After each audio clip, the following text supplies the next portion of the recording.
Hello, welcome to the Group Chat Wrestling Podcast. The last 24 hours have been crazy. We've had people going berserk because John Cena turned heel, which I still don't understand because I thought he turned heel a year ago when he started supporting Vince over sex trafficking allegations. It's a little bit weird. One thing that does wreck my head is AEW fans. Pivot.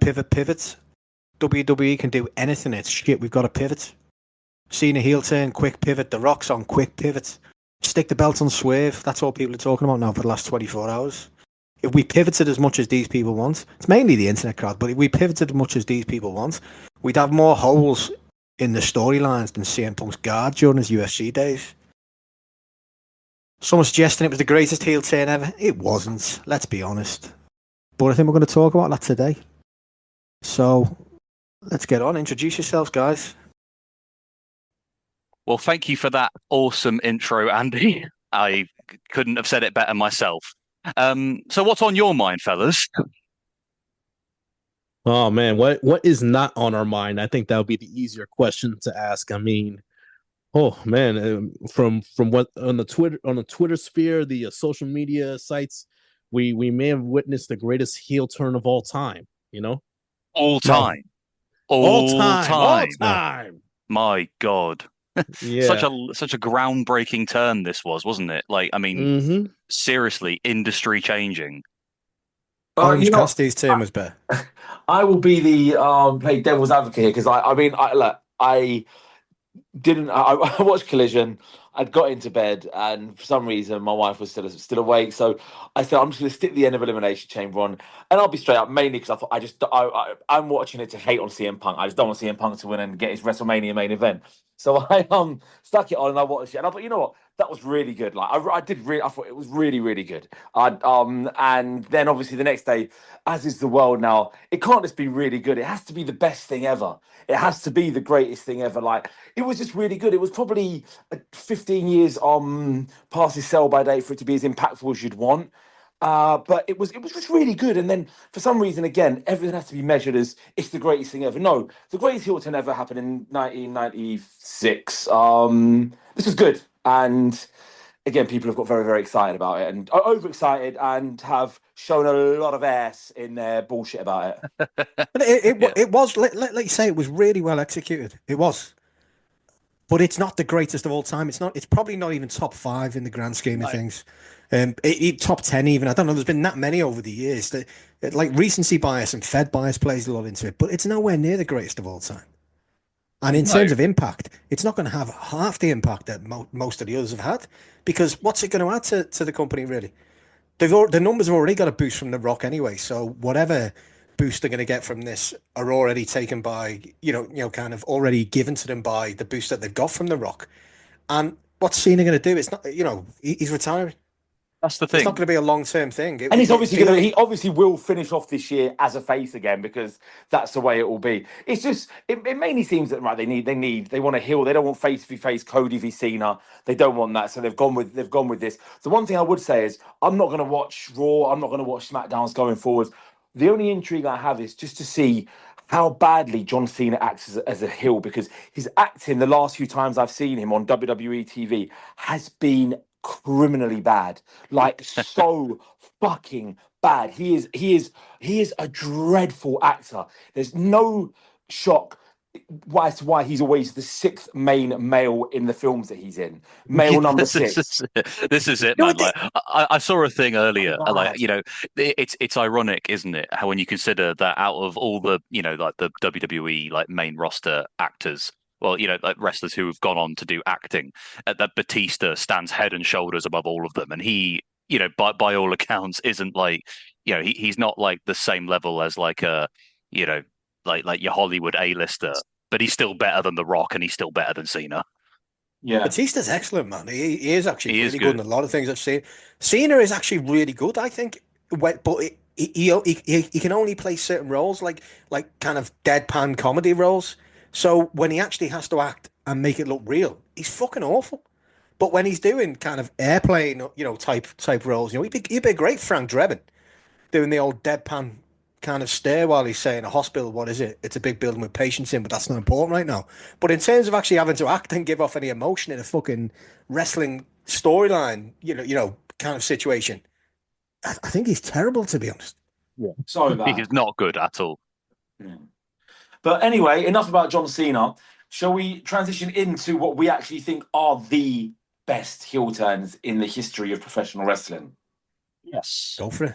Well, I think it's prudent because we've consulted some of our listeners about what they think, and obviously they've come through with some good ones, but obviously nobody's mentioning the elephant in the room, which we'll get to that. So why don't we then first go around and give our favourites or our sort of personal sort of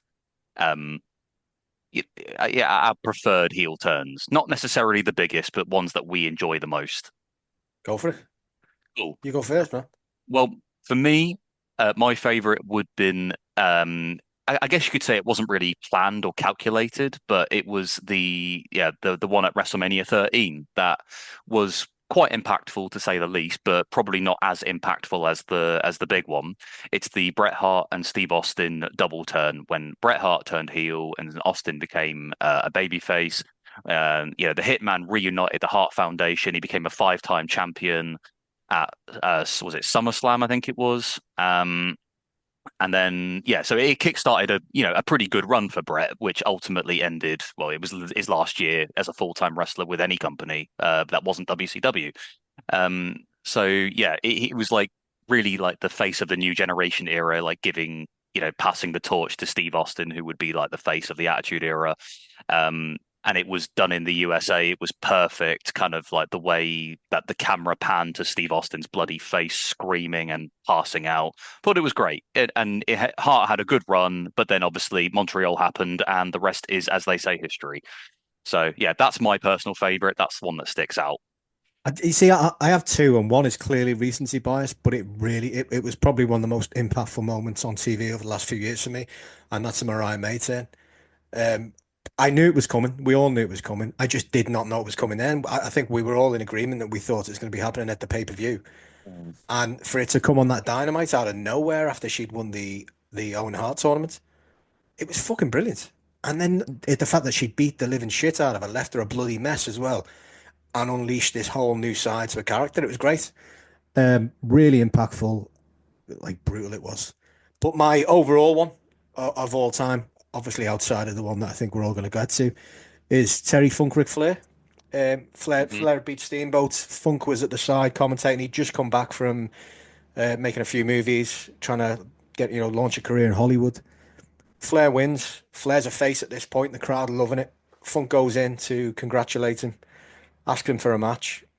Flair kind of we'll get there. You've only just come back, and then Funk beats the living shit out of him. Pot tries to put him through a table, but it's not a fucking a wallpaper pasting table like most of the ones we get now. It's a fucking table. It doesn't break. He literally pile drives him on a full-on table at the side of the ring. It was the first time I'd ever seen anyone do anything with a table. It was brutally left him an absolute mess, and it led to I think it was 3 matches, but it led to 3 of my favorite series of matches in a feud of all time, probably between Flair and Funk. It's fucking unreal. Good one. Right, Mark, what about yours? Mine is it's Kevin Owens on Chris Jericho in early 2017 at the Festival of Friendship. I just started watching wrestling again after a 14-year hiatus, and while SmackDown was actually relatively enjoyable at that point, Raw was a bag of piss. I don't really know where you get bags of piss from, but it was that bad. Apart from these two, the backstage segments were gold. They were very funny with Tom Phillips as well. It was constantly funny. They obviously had great chemistry together. It seems to be the days before Chris Jericho became a bit of a fucking moral moron. He was very witty, very good. Everything they did was brilliant. It was inevitably coming at some point. It was just well executed in a time when WWE weren't really executing much. With that kind of devastating effect, and precision. This was great. It was such a funny friendship, and they build it up that you really cared about it. It's a shame that it was then put for the US title at WrestleMania instead of the actual proper belt because they had to appease fucking Goldberg, and that really did shit on it. And the match itself was quite lethargic, and you could see that the wind had been taken out of their sails. It went on second, like the best feud you'd had since WrestleMania. They didn't get a 30, fucking video package. Brian. They didn't get anything. Nothing. It was really poor. He spoke about that lots in the since, where he basically says that that's his favorite bit of work he did, or it's up there with his favorite work, and he's just still bitter about the fact that they put it on second. He said, "You don't want to go if you can't be main event, you want to go on first." And they put him on fucking second. It was an insult. It was an insult, really, wasn't it? It was great. Not just to Jericho, but to Kevin as well. For the work that they did, it was. It just illustrates that Jericho is a master at his craft. I know that all the grifters and the people online just hate his guts for whatever reason now, but it shows that he can still just make magic out of anything that you give him, even when his his strings are sort of proverbially being pulled by someone else, more so than others in AEW, for instance. He's just he's very good at what he does when he's motivated. To be fair, he's always done a lot when the top brass haven't been behind him. That has worked out really well. I mean, that my first and my favorite Jericho era was 97, I think it was, when he was in WCW, and he started trying to bait out Goldberg. 98 maybe, and that's some of the best TV I was watching at the time. It was gold, and Bischoff just did not want to know.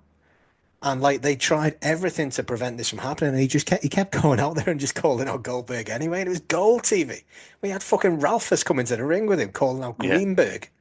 Yeah, that was brilliant. Anyway, that's got nothing to do with turns anyway, but still. Right, Brett, what about yours? All right, I mean, I'm like you said, I'm sure we'll talk about the obvious one, the elephant in the room, but I'll give you a couple that stand out for me. I'm going to go first off, 2002, Shawn Michaels comes back after a 4-year hiatus. Initially it looks like it's a DX reunion with him and Triple H. Triple H system with the pedigree, blah, blah. And then we found out that Shawn Michaels gets attacked in the parking lot. Triple H playing up well, trying to find out who did it, who attacked his buddy, his best friend. And then basically we find out, of course, we all knew it was Triple H that attacked him. The reveal. I love how the camera's on Triple H, his face goes from dead serious, and then you just see that evil smirk come up on his face, and it kicked off Shawn Michaels' his career part 2, his act 2 in his career. So and even Triple H said it it was an important moment that that unsanctioned match at SummerSlam with him and Michaels, because in a way, like I said, that's his first match in 4 years. He's coming back from bad back, that just kept him out all that time. And, he got Michaels through that match. And as the match went on longer, Michaels got more comfortable, and a lot of people might argue the second act was better than the first. That's up for debate for another time, but it started off a great second act for Michaels going forward. But then, a little bit more recent history, I think, 10, 11 years ago, Seth Rollins turning his back on the Shield. Yeah. I mean, that chair shot from the back that hit Roman. I mean, the look on Ambrose's face, he was just stunned. His expression was basically what the crowd was going through at that moment. And damn, I forgot who it was on Twitter. Someone said all of this that's going on right now with Roman's tribal chief gimmick and seeing him clashing with Punk, everything is Seth Rollins' fault when you think about it. From that chair shot, everything, pretty much everything that has gone on since then, the Roman Reigns tribal chief, just owning the show for 5+ years, that title run and everything, and Cody's kind of how the story concluded last year at WrestleMania. Remember, it was Roman that hit Seth with the chair because he was just so mad at Seth for everything that he's done to him over the years that it caused them to lose sight of the guy who was facing, Cody at the time. So yeah, that one chair shot 11 years ago had a major ripple effect, in the world of WWE at that time. So I would list those two right there. It did, yeah, because I seem to recall like everybody at the time was very much under the impression that it would have been Ambrose who would have turned, but it ended up being Seth. Like nobody was really convinced that it would have been Seth, and then I think there was just a bit of a shock factor as well. And yeah, the problem is that like a couple of like he and Mox like feuded for what seemed like forever. Then he won the Money in the Bank, and then he was just sort of doing the usual stuff that they do with Money in the Bank holders, where he was just sort of taking losses, and then he had that great match with Cena and Lesnar at the Rumble in 2015, I think it was, and then obviously he had the feud with Randy. But then he still had the belt, and then I think when he cashed in, that was obviously more groundbreaking. But yeah, you're right. Like the chair shot sort of had to break them off because eventually I just recall like it was very very sudden. I didn't expect it to happen like that soon. Whilst like the Shield was sort of really getting momentum as like a bit of a babyface act after the feud with like Evolution and what have you. But yeah, that's a good one as well. There's a more recent one as well that's actually I think was far more impactful in the moment. When you take out the pop culture aspect of everything that's happened over the past week with the company there, and that was Moxley with a plastic bag over Bryan Danielson's head. Yeah. Like shit. it's mad how people Totally forget forgot about that one. Yeah, it's like that. Like that was brutal as fuck. Hey, mate, the crowd, the dead silence, the absolute shock was gold. But that's the thing, like Cena turns heel, and you've got the crowd still cheering and loving it. Oh look, he's done it, he's turned heel. Yeah, that Moxley one, there was nothing. They were like, what the fuck are we watching? What's happening? Yeah. He's trying to kill Bryan Daniel. He's trying to kill the greatest wrestler of all time. We didn't see that coming until they came to the ring. I mean, I remember they came and they intercepted Christian, didn't they? And then it still didn't cross my mind. And then you looked at Danielson's face in the ring, and he had this gormless, idiotic grin across his face, and that was when I thought they're gonna fuck you up here. Like shit. But we hadn't spoke about it on the podcast, have we? It wasn't being rumored anywhere. It was fucking great. No, but we didn't see it coming at all. And I think we actually spoke about it the week after when we were reviewing it. And I think you guys said the same. We thought that Moxley was just going to sidestep and let Christian in. If anything, that we did not anticipate him actually beating the shit out of Danielson himself. Yeah, because he turned up a bit, hadn't he? And the way Christian walked and Mox is there, I really thought he's just going to sidestep and go on. But when he kind of warned him off and then went in there, and then the way it happened, it's so good. So good. That's the thing. I was sitting there thinking, like, why? Like, it's all good. We can go back over. Like, WWE does some great heel turns. There's been some great heel turns in wrestling history. But like, just looking at AEW's short history, like, what are the best ones there? And yeah, the two best ones were in 2024, the year that supposedly was dire, had the two greatest heel turns, along with arguably the greatest collection of pay-per-views any company's ever had in history. Fuck, it's not arguable. It's clear they did. And so it's on this subject quickly before we do move on. What's been the greatest face turn you've ever seen? Greatest face turn? Yeah, someone, turning face. What's been the most notable ones that going the other way, turning into a good guy? Probably one of Big Show's 30 baby face turns. It wasn't necessarily an instant turn for me, but it was Flair going back to WCW in '93 as a face after having been a scumbag for so long and facing Vader. The whole kind of build to the Vader match, because Vader was the big bad heel. He was the one demolishing everybody. He'd gone through Sting, and Flair having that moment, and the whole Starcade build to that match was so good. The way they followed him from saying goodbye to his family, getting the limousine, all the way heading to Mean Gene, basically talking to him as though he's going to die. Let's get some last words. And then Flair actually overcoming everything and beating him. It was such a good match, and it's so well done. That's probably my favourite. But like I say, it's not an instant kind of, oh shit, he's come and made the save kind of thing. It was a slow burner. And obviously after that, Flair turned heel and beat the shit out of Sting for the 9 millionth time. I'm trying to think what's my favourite babyface turn like of all They're time. I never, they're think. never as impactful because they're not as shocking, obviously. Yeah. But just the fact that off the top of my head, I can't think of anything. I'm like, yeah, that's the one. Because I suppose a lot of face turns, they're more like maybe they're slow burners. I remember Yeah.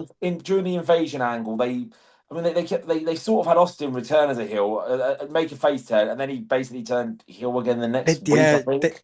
They didn't seem to know what they wanted to do with No, Austin at that point. fucking It was clueless, weird, yeah. but like it didn't matter because he was that over. No matter what Yeah. they did, it didn't affect Yeah, I know anything. it didn't. Uh, Yeah, but I was thinking. Sorry, go well, on. sorry, no, I forgot one of the probably the biggest heel turn of all time. Glenn Jacobs going from Kane to the mayor of Knox County. Jesus. Can we get a shout out for that thread because that had me creasing. That was That was great. That was great work. Honestly. You know, real quick, we're talking about greatest babyface turns. Like, I'm gonna tell you right now, it hasn't happened yet, but it has the verge of happening in a couple of months. Yeah, I know what you're gonna say. I see it. I've seen it coming a mile away, like for months now, and we're seeing little bits and pieces right here because that's the problem. That's the thing when you watch anything outside of WWE television, you have to pay attention and follow the breadcrumbs that they're leaving behind for you to pick up and follow along. Like I said, the greatest face turn is still pending right now. It hasn't happened yet, but when it happens, it will be so fucking glorious. I think we know. He is. Listen, is this the one where when his music hits, we're going to lose our shit? When his original music hits, his current theme is it's great. It's great. It is. But oh my god, when that original theme hits, I'm going to be like one of them dog shit fucking reaction cunts on YouTube when that hits. Yeah, it's gonna be a fucking great moment. We're talking about Mark Davis, right? I was gonna say we're talking about Mark Davis. Yeah. I was gonna say, like, you caught me off guard there because you said about WWE, and then I thought, "Fuck, who are you talking about?" Then I was under the impression you were talking about Big Bill. What? Actually, that's no. I'm loving that one. Talking about Hangman Page here, right? Yes. Damn it, man! You gotta say it out loud. Yes. Okay. Yeah, I'm talking about Hangman. Oh yeah, Adam Page, and that's why we've got to feed wrestling fans. Wrestling fans can't think for themselves. Don't you know that? Wrestling fans don't have thoughts for themselves. It's interesting. I'm still learning that myself in my 37 years here on this earth. Like I still gotta remind myself that. But listen, as great as it will be when Big Bill finally does turn and beat Jericho for the ROH title, I mean, oh god, and listen, it's still one of my favorite moments when Hangman beat Omega for the title at Full Gear because that was actually on my birthday that he did that. Oh, with the Bucks. Yes, with the Bucks.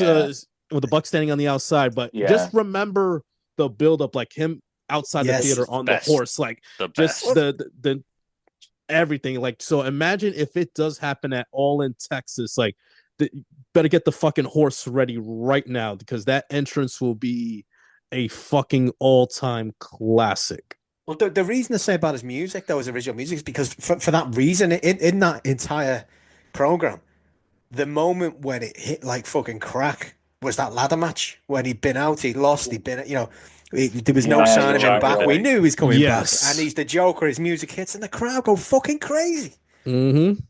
And real quick, like think about this. I remember that it was for the for the number one contendership, I think, for the title, if I'm correct. Who was the guy in the ring waiting for Hangman? Who shit himself? The look on his face is still iconic, man. It's brilliant. The only man who fears fears the Hangman. He fears the Hangman. That's the last guy that he's gonna boast about, like that I could beat anyone in this company. When whatever Hangman's music hits and he's in the ring, you look at Moxley's face and you will see fear in the man. Plays it so well, man.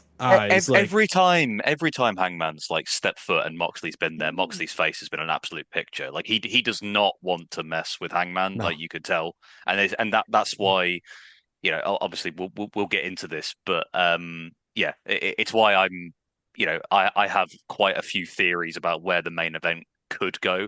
of Revolution. Like it's one of those ones where, you know, a month ago I was not that enthused about a Mox versus Cope program, but also I was convinced that Mox was just going to walk away as champion and they were going to prolong his run. But like honestly, in the last like week or so, I've not been. You know, I've been turned around. Like I've turned a corner here. Like I really do think it could go one of maybe 7 or 8 different ways. You know, it's that unpredictable. But obviously, we'll get into that. So can I ask you now? What do you, if you for your hand on heart, what do you think is the men's title match at All In now? Hangman Page and John Moxley. You think? All In, yeah. I think it's Hangman versus either Moxley or Swerve. I think it's Swerve now. I think they're going to go with Swerve. I think this. I'm not saying it's the right thing to do. Like, and but the fact that they've just witnessed him, I just can't see. I think see that the would symmetry. derail everything. It would derail everything for my kind of personal enjoyment. Mainly, like I love Swerve, but I want to see a face Hangman Page, and if he's up against Swerve, we've seen what happened. Like the whole Nana stupid dance in Swerve's house bullshit gets people cheering Swerve no matter what he does. I think Swerve's going to turn on Nana after winning the title and beat the shit out of him. I think Swerve's going to be the one to turn heel. Yeah, I think Swerve's going to turn. I think Swerve's going to use Nana till Dynasty, and then he'll turn on him. I think Nana's turning. I think Nana's turning on Swerve. I think that's what we're going to. Because I'm just thinking this. The only reason I think this, I'm just trying to think if we, because I'm starting to think now, because I'm looking at thinking that they're going to want a stadium stampede at All In. They're going to 100% want a stadium stampede there. And I'm just thinking, I think that's going to be with the Death Rider. So I'm thinking now, are they going to pull? I'm not saying it's the right thing, and I'm not saying I even want this. I'm just trying to think. One of two things happens at the weekend, basically. Moxley retains, and if he retains, then he's beating Swerve. He's then going on. He's facing Hangman. But the other thing is that Cope's not leaving with the title. Christian could leave with the title. If Christian leaves with the title, then he's losing it at Dynasty to Swerve. Then Swerve's going to hold it through Double or Nothing, and then he'll probably drop it to Hangman. Now, I'm not saying I want that, but I think they're the two options now. And if that happens, I'm thinking, so what are they going to do with the Death Riders? There's the AEW match, AEW v Death Riders Stadium Stampede match that you can then build to over that period of time, because they're going to want to do that at that show. And I don't see how else you do it without the Death Riders in it. They haven't built a team AEW though, have they? I mean, that's the problem. I mean, that's where we were at last year. We've got 4 months though. We've got 4 months and a week still to build it. The way I see like the main event going, since we're on this topic now, you know, the Christian cash-in, it seems like it's happening like at the weekend to some degree, but I personally think he's gonna fail. Like somehow he's not gonna get the cash-in. They could throw a curveball by having Christian attempt to cash in but fail due to like interference, maybe from someone like Samoa Joe or whoever wins the number 1 contenders match, or even Hangman Page, who, do you remember, was it Full Gear when Christian went for the cash in, Hangman gave him the clipboard, but then Jay White came in and to interfere. There was something, you know, there's history between Hangman and Christian. I wouldn't be surprised also, this is just me, you know, it's probably my fact, it's what I want to happen. I'm not saying that I know for a fact this is going to happen, but Hangman obviously has a bit of unfinished business with Christian over that contract, and he might, I'm not saying he will, but he might insert himself in the cash-in process. But then that means that who currently has like unfinished business with Hangman, it's MJF. He's always lurking in major AEW moments, and he could use this as an opportunity to make a surprise sort of like swerve. Imagine if Christian goes to cash in, doesn't sign it because Hangman's in his way, but then MJF sneaks in and signs it. That's MJF all over. Imagine if MJF actually like, because he's not wanting to touch Mox with a barge pole, and he's one of the smartest guys on the roster. I could see him stealing Christian's moment. I want the cash-in to fail regardless. I don't want the cash-in to succeed because I hate cash-ins. I want what I want to happen. I don't think it will happen, but it should. I want Christian to come down. I want Mox to win. I want them all to be beating the shit out of Cope. Christian to swan down with his contract to try and, you know, take advantage of it and maybe get a sneak attack on Mox with his gang. And I want him to have a kind of pause moment where he's like, I'm gonna have to help Cope here because he's having the living shit beaten out of him. They're gonna kill him. And I want him to help Cope and give us Christian and Cope that way. Yeah, I want I mean, a crisis of I'd like conscience. that. That's what I want because I'd hate the cash in, man. Just that I know. maybe when he does that, have Jay White come and fucking get that contract and Yeah, use it for a shot something. down the line or something. Because Something. I don't want MGF and Hangman involved in this because I'm fully in the belief that Hangman has to lose to MJF because I think there's still one more step before he can But the thing fully is, as banish well, his demons. I feel like he'll need to completely fix his head before he can beat MJF.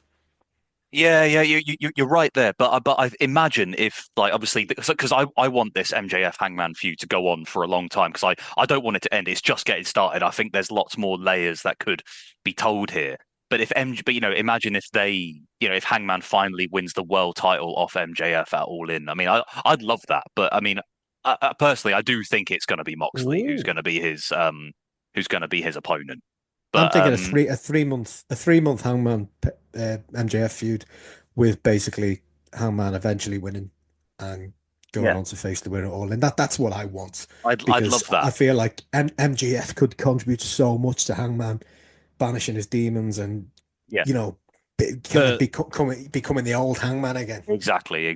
The second match happening at Double or Nothing.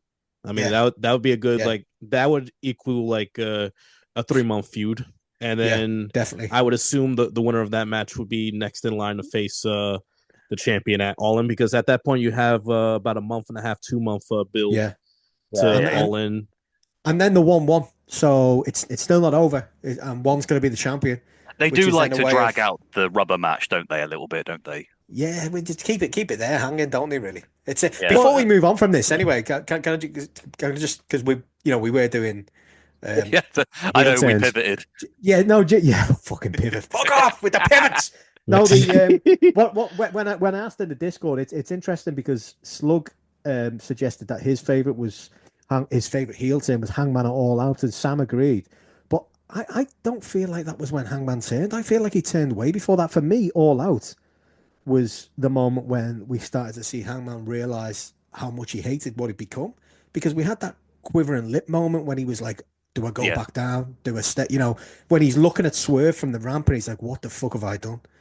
And I feel like since then we've got more and more of these moments as we've gone on the way, because I mean he's played this character to fucking perfection. I know we don't want to talk about him playing characters, but The Rock seems to refer to himself as playing the final boss whenever he talks now. So fuck it. But he's added so many of these little breadcrumbs into the progression. That for me was the turning point rather than the heel turn. I'm just wondering what you guys thinking of. We also saw, just to add to that, we saw one like the past week on Dynamite, when MJF obviously revealed that Daniels was attacked and he was bloody. But Hangman, do you see, he came out the heel tunnel, but then he ran back in pure desperation down the babyface tunnel. It's little things like that, isn't it? There's been loads, man. I mean, from the quivering lip to that, I'm trying to think. We have actually had quite a lot in between. I mean, the whole Christopher Daniels interactions were littered with them, really. It's been played so well, man. He's probably the best character in men's wrestling for me. Tony Storm clearly clears the other side. Yeah, absolutely. He is not just the best character; he's the main character. He always has a sense. Always he's the main character. From day fucking one, from the first press conference, from him losing the inaugural title match against Jericho, which led to a 2+ year chase. Yeah, like going through the Elite, going through Omega, the ups and downs. Like, I say he's the best character. Like, me personally, like, he might be my favorite character in all of wrestling history, because you look at his journey, like, how is it not relatable on a personal basis, like, to so many fans? Like, you are expected to be great. You are expected to take the ball and run with it. You are, like I said, from day one, you are looked at as the guy who's going to be the gold standard of this new wrestling promotion, and you fall right on your face to begin said company. And then that point going forward, you kind of do little side missions, side quests here and there. You win the tag team championship with Kenny Omega. but you're having a fallout with the Elite, which leads to maybe one of the greatest tag team matches of all time when it's Omega versus the Bucks at the very first Revolution. And then remember at the end of the match, like we get that tease of Hangman was going to turn on Kenny, but I'm gonna go out on a limb and say that COVID ruined that. I'm pretty sure that scrapped all those plans going forward. But just like I said, the tag team with him and Omega, like he was basically the reason they lost the belts. Omega, left them behind, and we see Hangman going into the drinking spell. He's just drowning out all his sorrows in the alcohol and whatnot. Then you get the misfits in the Dark Order are the ones that bring back his confidence, so good, isn't it, bring man? him It's back great. up, like wholesome TV. That I mean, yeah, like not just the BTE bits, but on screen, yeah, as well. It's the fucking misfit characters of Evil Uno and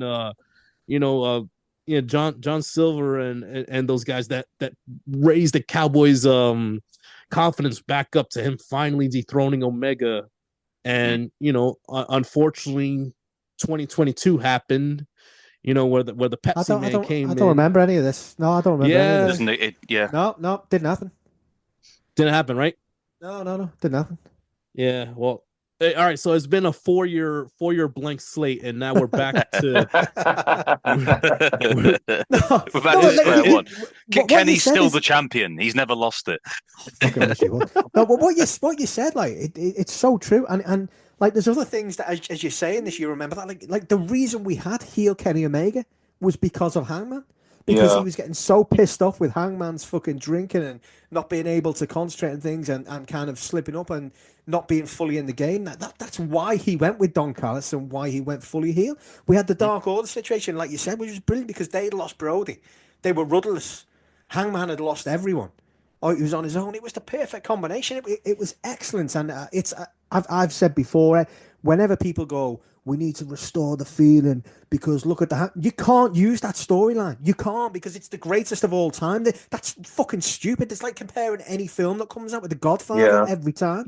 Oh, what was that film like last week? It was good, but The Godfather, man, it was nothing. Oh, Goodfellas was so much better. Fuck off. It's the greatest storyline in wrestling history. If you're going to constantly harp back to that, you're never ever going to move on. Yeah. Nothing. Like if we get a story that is half as good as that, we're doing well. Because it was that good. But yeah, anyway, sorry. That's where we were talking about the heels anyway. Before we do move on and go full in on Revolution, I got a message off Dave. He was giving me his. Quite a few of them I don't know. I mean, like his first one was Bobby Roode breaking up with Beer Money when he turned on James Storm. I wasn't watching then, so that means nothing to me. Sorry. He's got a few others there. Ken Owens turning on Sammy in NXT. He said his favourite AEW one is Omega running away with Callis after the Moxley one. That was good with the old microphone. A friend of mine, Chris, he gave us one that was it's actually a really good one. Michaels and Giannetti. That's a fucking. That was beautiful. That's a classic. Oh wow, that's crazy. We didn't talk about that one. Yeah. But we have to address the greatest of all time because of the impact it had. Yeah. 96. Like nothing will come close to that. Yeah. Ever. Yeah, you just say it, and everything else is not as good as this one. Like, I mean, this was industry altering. Yeah, on a whole other level. It changed the landscape of professional wrestling, and if it wasn't for that, we'd have probably still had Max Moon and shit like that knocking around. It's fucking Bastion Booger. Yeah, fucking Mystico would never, not be a thing because he'd probably still be Sin Cara feuding with Max fucking Moon, and the Bastion Booger. Yeah. But it changed everything, and it nearly to the point where, and this is why when people go, let's look at Cena in a year because it might turn out just as impactful. No, it won't. It won't. Because the WWE nearly went out of business. Vince nearly lost everything because of this. The WWE at the moment are untouchable. Nothing anyone does will ever put a dent in that machine that just keeps trucking along. No matter how shit they churn, how shit the shit is that they churn out, it doesn't put a dent in it. It just keeps fucking trucking along. Well, it is. I mean, like, it's like nobody cares about how the fact that the TV has been dog shit for the last few months and the ratings have plummeted because The Rock's back and Cena's healed, and it's all of a sudden nothing matters. So nothing will ever affect him. And so to compare Cena to Hogan, I'm sorry, it's not even in the same stratosphere. It really isn't. Like, this was game changing. We have a mortgage advisor still dining on this to this day. Only for 6 more weeks, and then he'll only for 6 more weeks or 7 more weeks, however long it is. But no, you're absolutely right, man. This one, because nothing, to my knowledge, nothing had been as so sudden and unexpected, to my knowledge, up to that point. Like this was the one thing that Bischoff said, like that was like a good idea. Said, all right, you got to be a bad guy, go out there and just watch them like try and kill you. Like he had about 3 or 4 people trying to get in the ring and trying to actually like slit his throat or something like that. It was mad. Nothing will ever come close to this. Look at the trash in the ring at the end. It's fucking insane. You got kids crying. This gave a fucking. I don't even know how old he was, but he was actually quite young. It's just that people then looked a lot older than they were. But it basically gave Hogan another 6 years as the top heel in the business. Yeah. When he was flagging big time, it propelled WCW to some insane fucking heights. It gave people like Disco Inferno something to latch onto and use as a fucking grifting post for the rest of the fucking career, despite having zero talent. That's how important it was. That's how big it was. Disco Inferno made money off this. You wanna know what that heel turn led to that night? That a lot of people need to not forget. It led to Crow Sting. Yeah. Yes. It led to Crow Sting. It started it sowed the seeds of Crow Sting. Yeah. It led to the redemption's a bad word, but what would the word be? I'm trying to think of the right words here. It basically led to us being proved that. To Bobby Heenan being proved right all along. Yeah. Because everything he'd ever said about Hulk Hogan was fucking right. He'd spent fucking 20 years telling us all he was a scumbag, and then he was loving it at the end because he was right. It's also I love that. Yeah, I agree. It's also one of those things that up to that point, like that's why there's a huge gap between the Hogan turn and the Cena turn. Is that Cena's been a heel before, right? People have seen Cena, get booed, and people have actually booed him for quite a long time. Hogan was never a clear-cut heel before this turn. He'd been a babyface for like 12 years, maybe longer. At least, on mainstream, when he was with WWE or WCW, he's been clear-cut babyface, like the same Hulkamania character.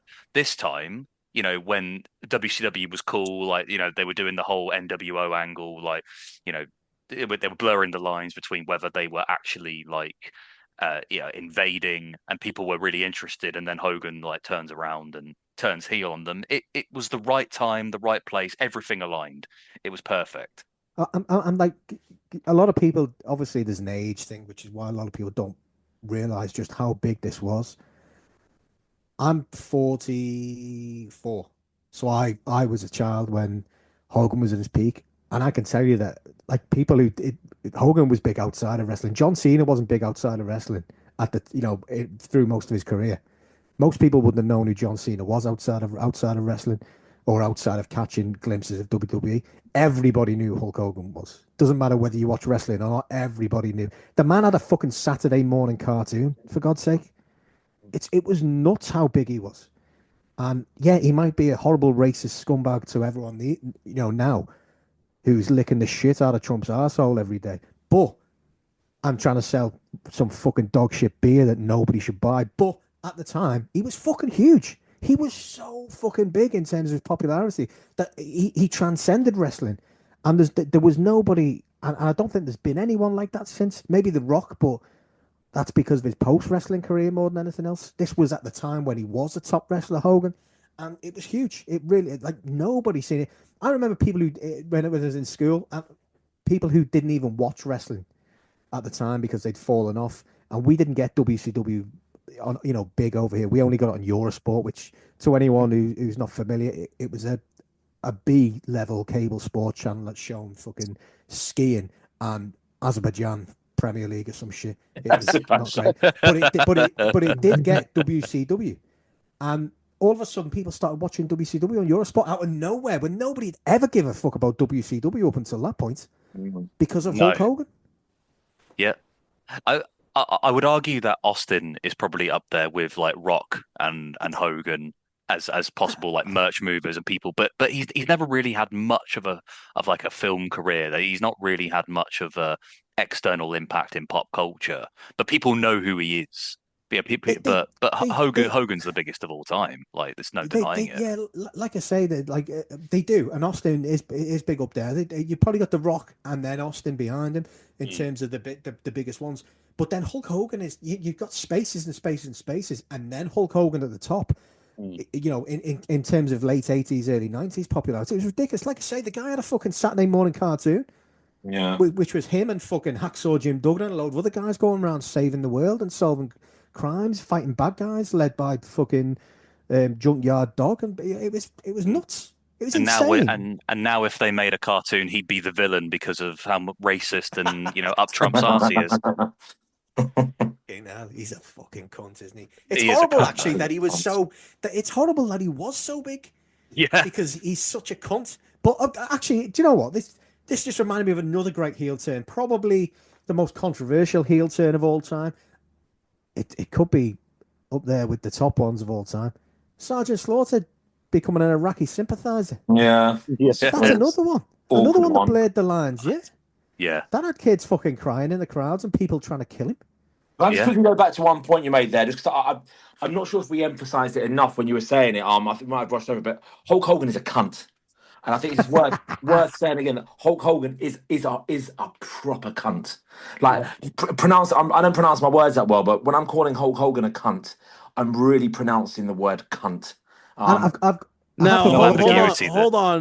Hold on a sec. Like, so the American here has to ask a question. What is the difference between a proper cunt and an improper cunt? So there's no such thing as an improper cunt, but like if I was out with Andy and we'd got hammered and we were playing pool at 2 a.m, staggering through King's Cross, which nearly happened, I could have my arm around him and go, mate, you're such a good cunt.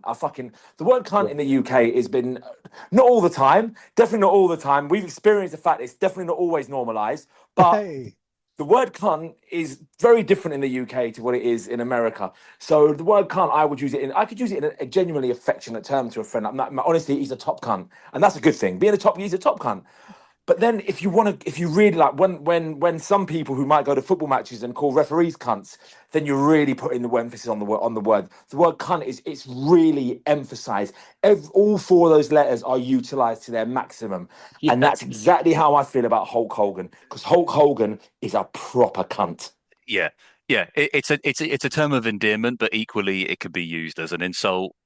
Context is everything. And when you're talking with me, you usually get like sarcasm and things that shouldn't really be taken at face value. So if I say, you cunt, I don't actually think you're exactly. Think you're an actual cunt. Or don't be a cunt. That's one of my don't be a cunt. Like don't be a bell end, But like he is a cunt. And I'm sorry, but if you drink that dog shit fucking beer that he's pimping, you're a cunt.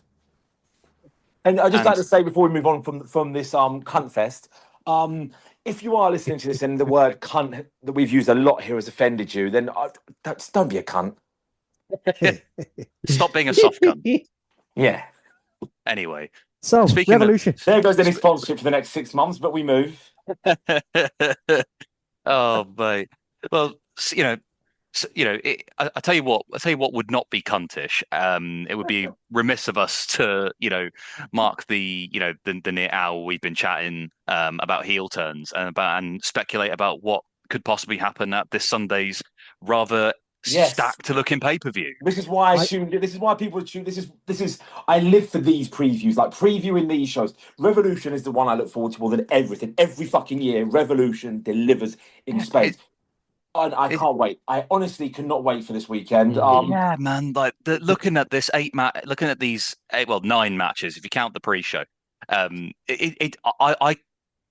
put a skeet out and a tweet out earlier about like I genuinely think that there are like 5 or 6 matches on here that could steal the show. Maybe more. Maybe all of them. Like they all have the potential to be show stealers depending on what happens. Mate, it's fucking brilliant. It's so well done. Before we go into looking at all the matches individually, do we think, like it's I had a look through earlier, Revolution is always an 8 or a 9 match card. Recently, it's been a 9 match card with the exception of the Iron Man match, because obviously that takes up 2 matches. That was an 8 match card. But they do tend to have 9 matches, I'd say, on Revolution. So do you think they're going to keep their lot with these 8, or do you think there usually is 1 match added the week of a pay-per-view? So maybe some late buys, some late ticket sales or something. Do you think we're going to get anything else? I think, like I said to you guys before, I'd suggested Brody Okada because it's clearly where they're going, but Brett pointed out that they may save that one. It's probably the best way. I'd like them to add a squash because I just feel like there's no room to breathe on this card at all. It's so good. I'll be honest. There is one match that there is one match that could be a glorified squash, whether we want it or not. No, it's not happening. Well, it may be, and I'll explain why it may be a squash, but not in the way you think. Easily squash the Hurt Syndicate. I think. Oh fuck it! I'm just going to go into it. Yeah, I think the Murder Machines are going to come out with their music hitting. Hurt Syndicate will get like what the fuck, basically a repeat of what happened last week, and I think Truth Magnum is going to get the roll up, and we're going to be celebrating with new tag champs. I think they'll have a very short run. Oh God! Oh, just sign off of Twitter at that point. Yeah, that's it. Yeah. So if you just delete your Twitter account after that. If you think people are upset already with them being in the match in the first place, if they fucking win that way, like Dan said, like just close out your Twitter account or just stay off for 48 hours. Fuck them. Fuck them. We're talking about cunts. If you think if you're fucking giving the outrunners any slander, you're a cunt.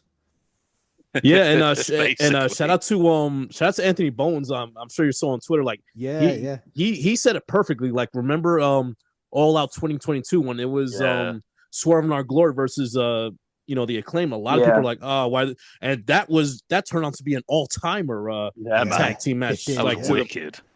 To the point where people were calling on like, damn, Tony should have called an audible at that point. I mean, hindsight's 2020. He should have, but it is what it is. But you know what? I think there's 7 confirmed. Well, I think there's 8 confirmed. I think we're gonna stay in that 8 sweet spot. Match for the pay-per-view. Like they'll add a couple more for the 0 hour. Like get a Lucha Madness match, like a 6-man tag or 6-man tornado match. Like get Commander Bandito. Call up a CMLL. Send over Mascara Dorada.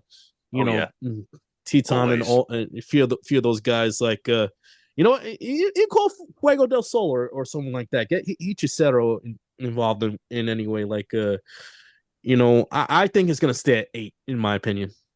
The thing is if you add another match to the main card, you run the risk of having one of the 8 matches on the card go shorter than it needs to, because obviously you've got to allow time for entrances and post-match stuff and everything like that. And I looked the other day, all the AEW pay-per-views minus Double or Nothing have all been 4 hours, and 4 hours is enough. If you think like 2 hours is enough to get if you get 2 hours, to get like 4, maybe 5 matches, then 8 matches is plenty for 2 hours.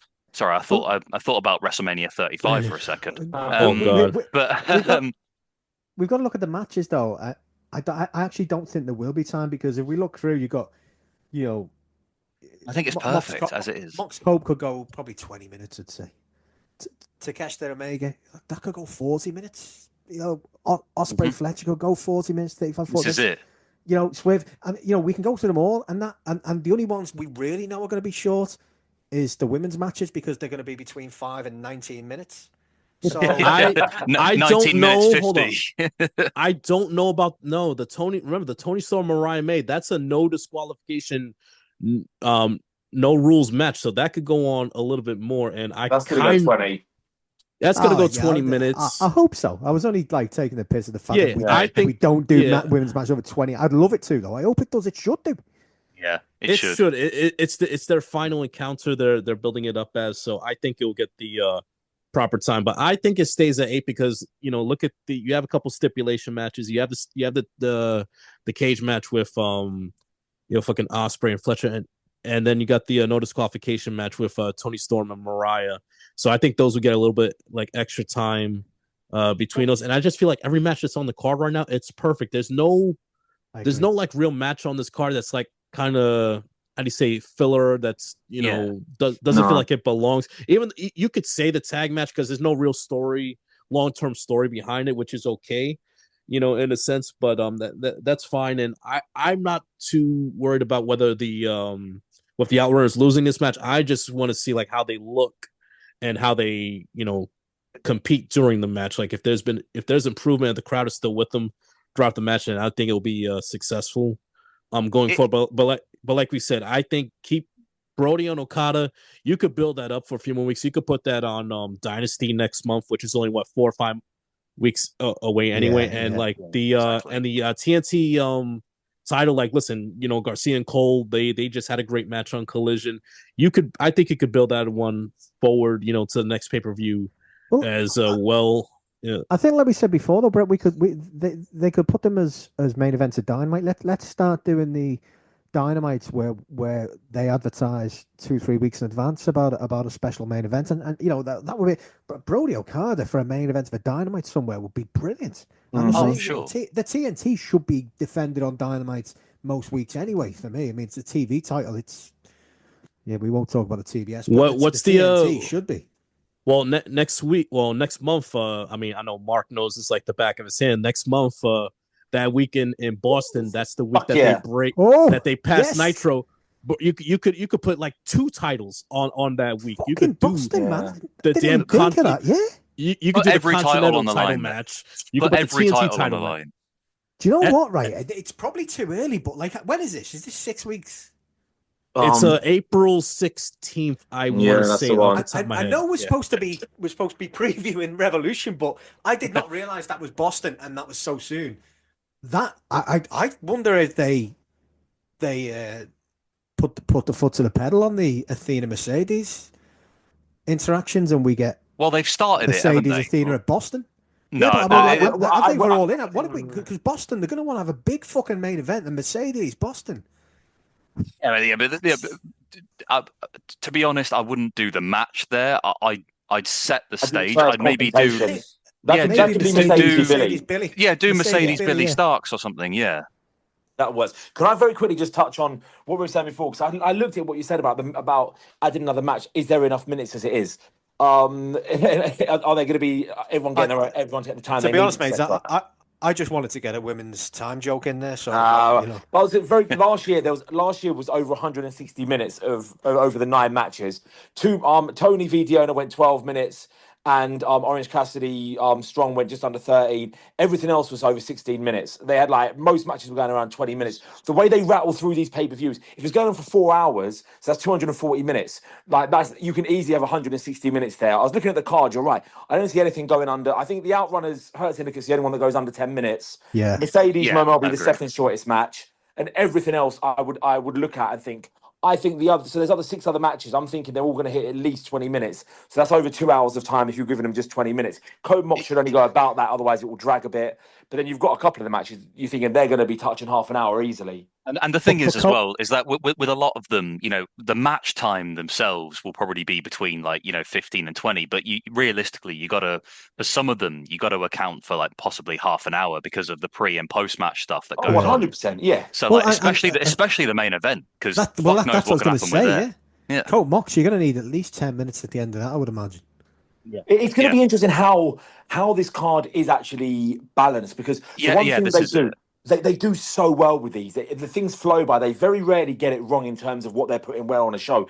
This one, you look at it and think there is very little rest. But again, I think the Hurt Syndicate probably will beat the Outrunners with relative ease. I think it will be quite brutal. I think that it will be a block that Outrunners then say, we've got to work on this. We've got to get back to there and actually be good at this. I think that's what will happen there. But nothing else, I look at that and think, there's no respite here. There's no breather. You're ducking out for a piss in between matches because you don't want to miss any of this. So I think we do get something else added that will just be a bit more lighthearted. I think we get I think I'm going to push for it. I want to put it into existence. I think we're going to get that Lucha 4-way, Bandido, Hologram, Commander, and who have I missed out? And Beast Mortals. I think they shove something like that on just to make it a bit light. Something that doesn't have the meaning of the world. People can just get lost in 9 to 11 minutes of high-flying absolute batshit nonsense. I think they had that. They might not even had it on Dynamite. Tony Khan might just drop it on Friday because he does do that occasionally. Just drops one match the week of the show. I think the match needs something light because it's a very intense card at the moment. As brilliant really as it does. is, it's intense. Yeah. This is it. I mean, normally I'd say, if you're stuck for, if you want to sort of pad it out a little bit and just give people 10 minutes of just like to catch their breath, get a drink, whatever, I would normally say do the Max Caster Open Challenge, but then you could get someone like fucking Josh Alexander or fucking That would be it, mate. Speedball. That's a great shout. That is a fucking great shout. Yeah, we know he loves a debut, Tony, so that's actually a very good shout. Revolution tends to have a debut as well, doesn't it? Or Revolution. That's a good idea, man. I like that. Great shout. Yeah, but I mean, normally I would say that. I think it's too soon, but who's to say we don't get the return of Anthony Bones? Oh, mate, honestly, doing the Max Caster Open Challenge, then having Bowens come back at Revolution to do that's a perfect. That's all you need. 5 to 10 minutes of the Acclaimed, having the blow off feud, doing something with Billy at the end, Bowens going over and then starting a singles run. You're going to need something. I'd love that. You're going to need something after something the cage lighthearted. match. Yeah, and after Takeshita Omega, you're going to need something easy for a bit. And the only thing you've got is the tag title match at the moment because like Ricochet Swerve is a blood feud now and it's been brilliant. There's no respite there. Tony v Mariah could main event any pay-per-view without doubt. Adam Page v MJF is going to be fun. It's honestly, this card is just insane. And they do need they need something to lower the tone a little bit. I think they need to dumb this down a little bit. This is it. So, I think match order is everything, and I think to start with, you open with the cage match, start that, and then you have something to bring them down a level, but still, depending how long it goes, give them the first 5 minutes just to sort of again catch the breath. Get into the second match and then build it back up again. Because that's what they do really, really well. It's not like suddenly intensity for half an hour on end when everyone is running on empties by the main event. They do this very well. So I'd say open with the cage match. Start off with intensity personified, then go into perhaps the TBS title match where it's probably a bit of a foregone conclusion, but they can drag it out. They're both women are talented enough to, get a 20-minute match where the first 10 minutes are probably a bit slower, but then they can ramp it up again when people have got their breath back. And then you sort of do you repeat the same process throughout the card. So no one really starts getting properly winded or, just out of energy. I think whichever match opens the show could be telling in terms of things that may play out later on as well. Well, because there is that. Looking at that card, there's a couple of people who could realistically have some say in that main event. And, I mean, I'm looking at Zero and Orange Cassidy. He's definitely coming out after that main event as a Death Rider. We're beating this drum every episode until it actually happens. He's coming out later on that evening with the leather jacket. It's happening. Should we go through the card then? Because we're not talking about times, are we? No. Let's go through the old cage match run through here. I'm doing it in their order. So start off then with the AEW World Tag Team Title match, the Hurt Syndicate against the Outrunners. Said my piece. Outrunners are winning. Murder Machines are gonna set off a feud with the Hurt Syndicates, and the Outrunners are going to win the titles and be congratulated by FTR to be continued. People will be hurt in that match. Unfortunately, those people will be the performance enhancing dudes. I think they probably are going to lose, but whatever. Let me fucking believe. I think it will be horrible. I think it will be brutal. I think it will be really nasty. I think they're going to fucking obliterate them. As much as I don't want them to, as much as I want, my heart says the Outrunners, but my head says the Hurt Syndicate. They're not losing the tag titles yet. I think they're going on an 8-month run with these, at least until All In. Do you know what makes me laugh though? Is sorry about this tangent, but you've got people whinging about the Outrunners. Why were the Murder Machines not in there? The Outrunners aren't great in ring. Has anyone watched Lance Archer recently? He walks at a fucking snail's pace. He's not great in ring anymore. No, he's not. Brian Cage is unreal. He is. But Lance Archer is not great. You know, he's not the old Lance Archer. I love Lance Archer, but he's not the old Lance Archer. So people slagging the Outrunners, get to fuck you bunch of cunts. Next, let's I think that's about 50, on the tally count for the word cunt on this episode, by the way. Anyway, no one's fuck taking them. my joy away. Fuck them. All right, what's next? Ricochet v Swerve. Swerve's winning this, and it'll be a great match. But Ricochet's not getting a title match at Dynasty. If it's against Mox or against Christian or whoever the fuck is against that signs that contract, it's Swerve fighting for the title at Dynasty a year on after winning it at said pay-per-view. Yeah. Again, I expect a banging match, and I don't know how it's going to end. But I think it'll be I think this will be a really, really good match because they're both really, really good. Do you know what? I mean, instinctively, I'd say Swerve in a heartbeat, but I think Nana's turning. I really have a feeling that Nana is going to cost Swerve the match, where Ricochet becomes the leader of the new embassy, because he's mentioned the embassy a lot, and he's got the robe, and Ricochet's fucking hitting it out the park with this heel run. Him getting 2 wins over Swerve, he'd ride that coattail forever. Moxley Ricochet doesn't make sense. But what does an embassy need? A prince, and we get Prince Puma back, baby. I don't like it. It says a title shot. Is the title shot at Dynasty, or is it just a title shot? I think it just says number one contender. They could easily do this on a Dynamite. They could do. Because we got so many people who are wanting title shots at the moment. This could easily be on a Dynamite. And I just don't see. I don't see how this benefits anybody Swerve winning right now, because it would kill all this momentum you built up for Ricochet would be dead. It would just stop it dead. And Swerve doesn't need to win. The man's over as fuck anyway. Everyone knows how good he is. He's always going to be a contender, regardless of whether he loses this one match. I still want to see him come back to go into this feud that they said they were going to revisit down the line with Lashley and the Hurt Syndicate. So I don't know. Maybe maybe Ricochet and the Hurt Syndicate have something cooking. They played it as kind of oh, you're a bit of a dork, we don't want you. But since then, Ricochet's gone shit hot. So who knows? I just don't feel like it benefits anyone for Swerve to take the win at this point. Hart says Ricochet, Head says Swerve. I have a feeling he'll play it safe. Yeah, this is the hardest one on the card to predict, I'd say.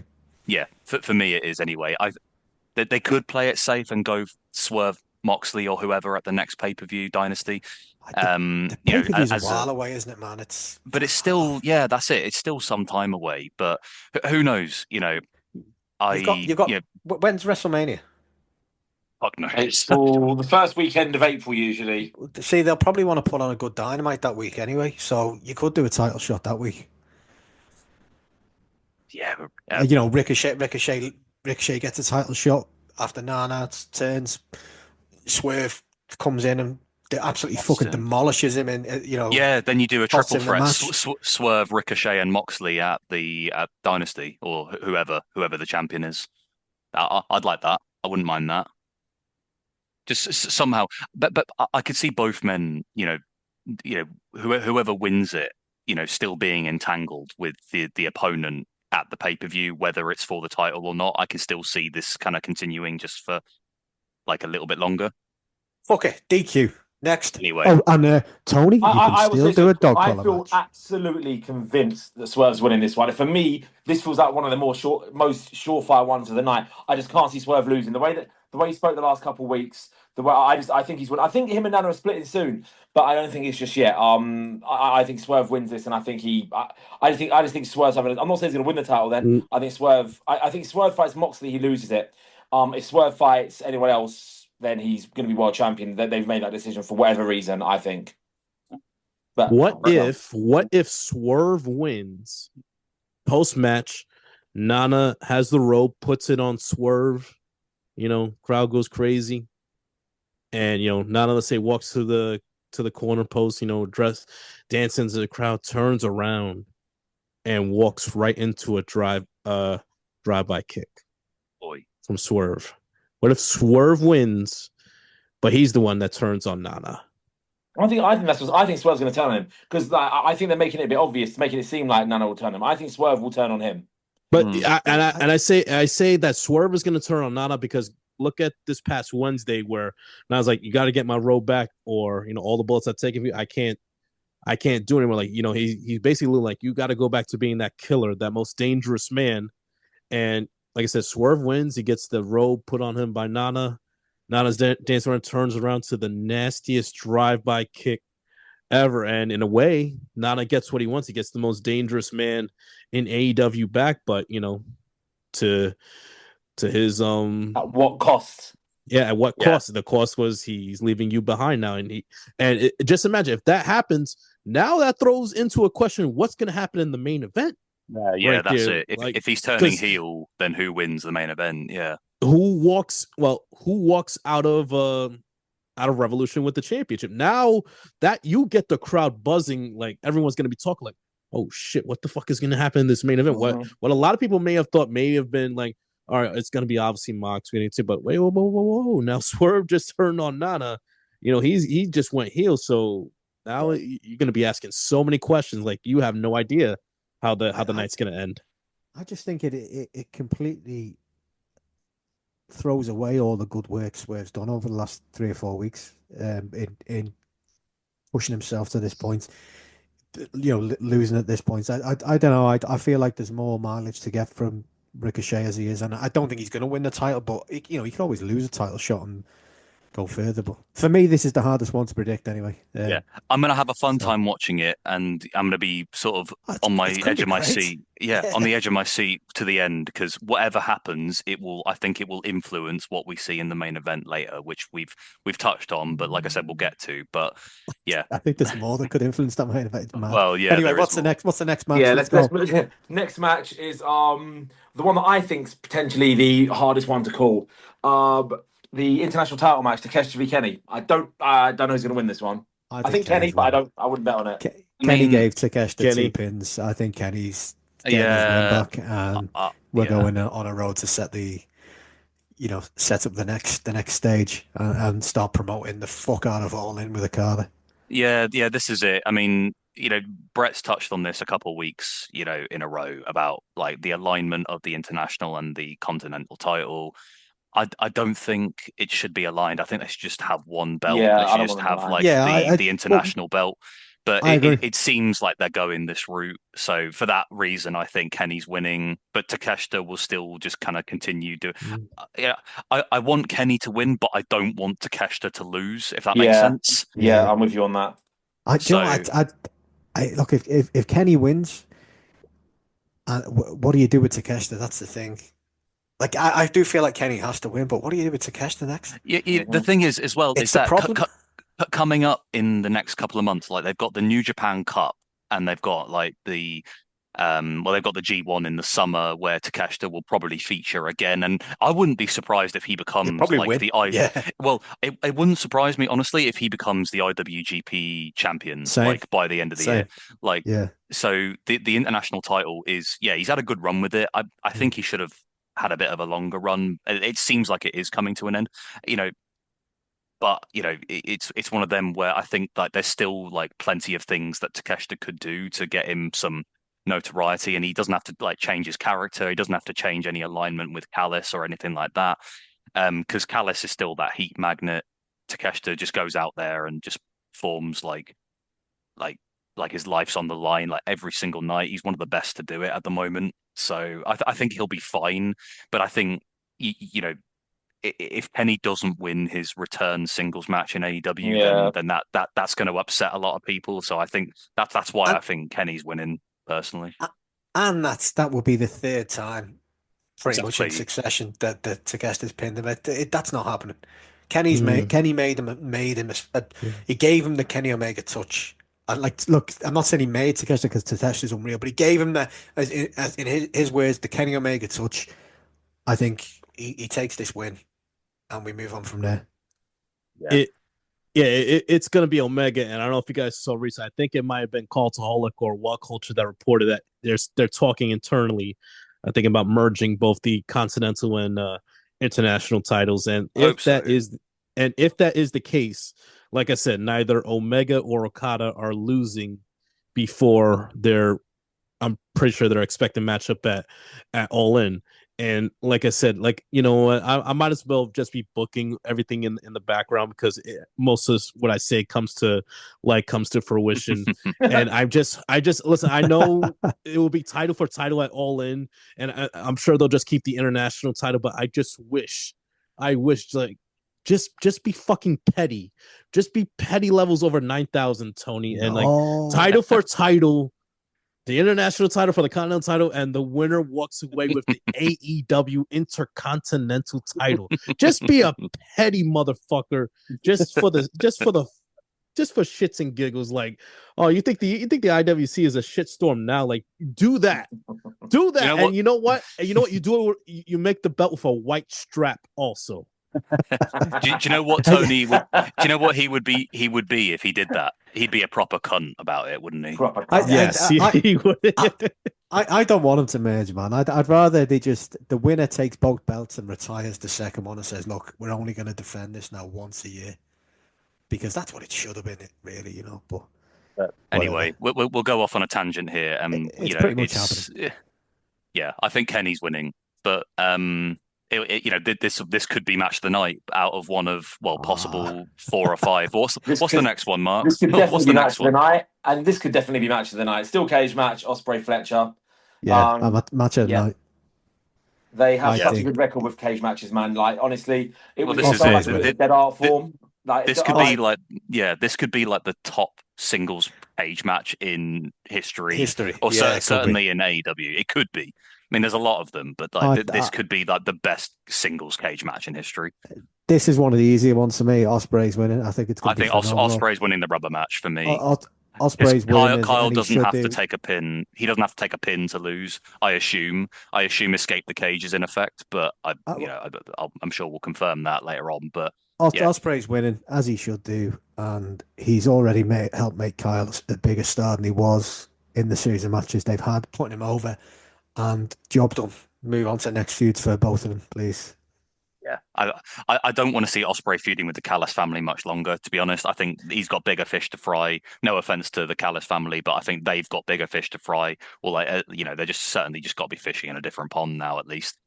It depends who they bring in. It's the same with Kenny. I think Ospreay and Kenny just need to move away from the Callis family now and just have them do their own thing. Actually, in this, do we think that... I mean, it was Mike that called this, to be fair, and we all laughed at him. But do we think Mark Davis is fully invested in this, or do we think he maybe he's got a good point, and conflicted with maybe Kyle has the door? I don't know. I'm just dreaming something up here because my genius mind is going into overdrive. Maybe Don Callis brings the bolt cutters out, opens the door. Kyle's going to come out the door, the cheap, easy way, the heel way, and Mark Davis stands in front of the door or pushes the door closed.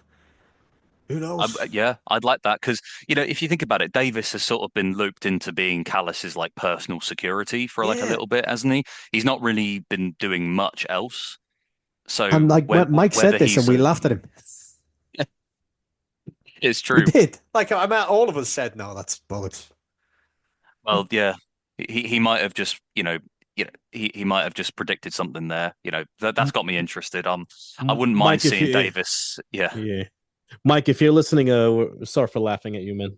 Our bad. Yeah, I apologize. Well, I'll apologize on Sunday if it happens. If not, I'm still gonna laugh. Yeah, but no, could be a shoe-in for match of the night without a doubt. I'm looking forward to it. But I think Ospreay's winning. He's got to win the rubber match. Ospreay is at a higher level than Kyle is. Kyle's getting there. I think that he can afford to lose here, whether it's due to interference or something, just to protect him a little bit before he then goes on to do other things. Yeah, I think for me, Ospreay needs to now go on the path to Wembley 2026, win the title. So whatever he does next, look, I don't want it to happen, but maybe him and Kenny have another match after this, in between now and All In. No. You already said it. You said 2026 with Ospreay. That will be the next time that when All In 2026 back at Wembley Stadium, Omega comes in as the champion, and Ospreay has his crowning moment. Then beats Omega for the title. That's perfection for me. A heel Kenny Omega. Yeah. Yes, a heel. So I think I've said this on previous episodes. The perfect map to get there, the perfect route to get there, is first babyface Hangman wins the title at All In. Then later this year at, let's say, Full Gear, give Hangman a proper 4 to 5 month title reign. That'll be fine. And then you get to Full Gear this year, and then I don't have Omega as fully as a heel during that match. I think as the match goes along, you'll see little small heel tendencies, and then afterwards, whether they're shaking hands or whatever, bam, low blow or whatever, bam, you destroy Hangman. Now he's full on heel. Very quickly before we shift on, can I just do a bit of trivia when you finish going off for this one? Because I want to see how good everyone's knowledge is here. I said the same in terms of the plan. That's exactly what I want to see, because I think it's perfect. And for Ospreay to be winning it at Wembley from Kenny fucking Omega, that's a fucking moment. That is a face Ospreay at home, a heel Kenny Omega. And Kenny Omega's a great fucking heel. People don't give him enough credit, man. He's a fucking hell of a heel. That would be a moment and a half, and I will be there, provided I don't die before then. But I'll hopefully be there. So yeah. What's your trivia? All right, this will be the 9th cage match in AEW history. How many of the others can you name? They've had some great cage matches, man. Well, there's the Lucha Bros and the Young Bucks. Of course. There's Wardlow Kenny and Omega, Cody. Moxley? Well, do you count Blood and Guts matches? No. Okay, fine. Well, there was Wardlow and Cody. That was the first one, yeah. Yeah, there was the Jungle Boy and Luchasaurus. That was that such one. a good match as well. That was very underrated. That was really good, yeah. Very underrated. Underrated show, Full Gear 2022, top level. Do you count Britain Thunder Rosa? Fuck yeah. That was a steel cage match. Oh, it was a steel cage. Cope and Malachi Black. Yeah, Cope and Malachi. Oh my God! It was a trios match. It was Daniel Garcia and FTR versus that was House of Black. That was it. Yeah. Why the hell hasn't that come up on here? All right, there's been 9 matches then. That didn't come up on here. That didn't come up. Oh my God. All right, what else? Fuck. You've missed the most recent one. Cope and Malachi? No, there's been one since then. Was it Wardlow and Sean Spears one of them? They had one. That was MJF was referee for that one. Yeah, that was it. Yeah. It was the not Blood. That was Blood and Guts. Oh, Hangman and Swerve. Hangman and Swerve. Yeah. The unsanctioned. Yes. You're missing one match now. Just one. Kenny Omega, Kenny Omega. Moxley, yeah, because he went through the cage and the cage broke, and it looked like his leg was going to fucking snap. Yes. There was another one. That was phenomenal. There was another one. The best one of them all. You're forgetting the best one of all. It's Jake Hager versus Wardlow in an MMA cage match. Yeah, fuck that. Cunts, yeah. Fucking hell. Do you know what? I actually had forgotten about that one. I fucking wish I still had. No, you were happy 10 seconds ago. Yeah, the Kenny Moxley one's fucking unreal. I mean, like that moment when he goes through the cage, and it looks so fucking dangerous the way he said it was. He said he was worried, didn't he? Like, I was worried watching it, man. It was fucking awful. Man. But that was a great match, sir. Yeah, well, no doubt we'll see Ospreay and Fletcher do some like stupid, dumb shit. Listen, let's smash the rest of these 4 matches out. Hollywood ending. The Hollywood ending. I think Mariah's winning that. I think she's winning it as well. I think we might get interference. I'm going to stick to my wild out there prediction that I actually don't think is going to happen. But I don't think it's going to happen. But I want it to happen. But I feel like she's going to get some help, probably from Megan Bain. I don't think Tony's having a long run this time around as her fourth reign. She doesn't need it. Yeah. I think her third one was so good. I think this one would just do it a disservice in my opinion. And I think Mariah needs to have another run with the belt, but this time actually like it being, a bit more serious. She got fucked over by the book, and it was awful. She did well. Well, I mean, she did well with everything because she's a pro. Like she did well with everything that they gave her. She did the best. She did the best she could do with what they gave her. Yeah, but the booking was atrocious. There's no two ways about it. It was terrible. I mean, she had 3 matches with Anna Jay over the space of about 3 weeks. That should never happen. She had a shit match with. I don't mind. I just don't think she's at that level. She had a shit match with Thunder Rosa. Again, shouldn't have been in a title match. It was awful. It was an awful run, and Yeah, they they didn't should give her have. They anyone should have. credible. She had a great match with Willow. It was a good mini feud, but they Yeah, should have carried that on for like a couple more I think so. months. It's I think so. the Yeah. same way that the Statlander and Mercedes Yeah. feud was dragged out, and then that could have been like Statlander, who again we know face turn out of the blue, dumb as fuck, but whatever. But them losing would have been a good way to bring them together. I know that they've sort of broached that now and they're getting there towards their eventual reunion, but I think a longer feud with Willow losing 3 times to Mariah in incredible matches, giving Mariah a more meaningful run. Anyway, blah blah blah blah blah. I could talk for ages about this, Yeah, but yeah, I think we're, Mariah's winning here. we're so positive about AEW most of the time that we do have to call them out when it's fucking shite. And the booking for Mariah's run has been Yeah, shite. 100%. She needs to win, and they need to give it a really good run now. Yeah, I'd agree. What do you think, Brett? Are you in agreement with us, or are you sticking to your guns? No, Mariah's gonna win. She needs to win. She needs a proper second run. And you know what? Like I think Tony at this point in her career, she doesn't need the belt. She does not need the belt. She has I reached agree. she's reached superstar main event level. I mean, she was on a 18 month run with Mariah, greatest rivalry in women's wrestling history, in my opinion. There is nothing that comes close. I have said this on TikTok videos, and people have commented, "Oh, what about Trish and Lena? Trish, make it get the fuck out of here." WWE has never invested this much time and effort in a woman's story. Like, No. you can't even try. Your brain will hurt you trying to think of anything that has come close to this, because it accomplished 2 things. Number one, it took a very good Toni Storm and sending her to main event and potential GOAT status. And now you also took Mariah May, a virtual unknown coming from Stardom. I mean, unless you're like one of the real hardcores who pays attention to Joshi wrestling promotions, like you took a virtual unknown and made her a potential star and household name. I mean, like character development, one of the best heel turns in modern history. At the conclusion of the Owen tournament last year.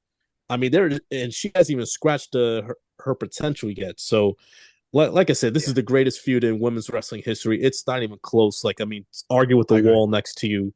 But Mariah needs a second proper run, and Tony will be absolutely fine going forward. Yeah, I agree. I'm in agreement with this. So, can I call the ending? Toni Storm after what they do with her after this, though. Maybe a potential mini feud with Mercedes. I would love that. The thing is, Tony has that character where. Are you talking about Tony and Mariah? Just Tony, but it's just Tony. I think Tony will lose as well. So it's just what you do with her, with this character, because she obviously had time off after All In, so she doesn't need another hiatus now. She could get anyone over though. TV. She could work with any of the women that are on that. What we complain about is that there's no work done on any of the women who are not in a title picture generally, unless it's a random match. So she could work with anyone to get anybody into that title, stage, really get them elevated. Maybe a feud with Jamie Hayter. Jamie Hayter wanting a revenge. If you want to maybe turn Jamie heel and go that way and have Jamie and step up, revenge on her, or anyone who's on that level, just slightly below and the world title picture at the moment, and get them back in the picture by. As I say, I would love Tony to have a mini feud with Mercedes, but then again, it's kind of like, well, she's lost one belt, so she's just going to go after another, and then you kind of think, well, that could be saved. Mercedes wouldn't be losing because she's going to obviously have a feud with Athena in Texas.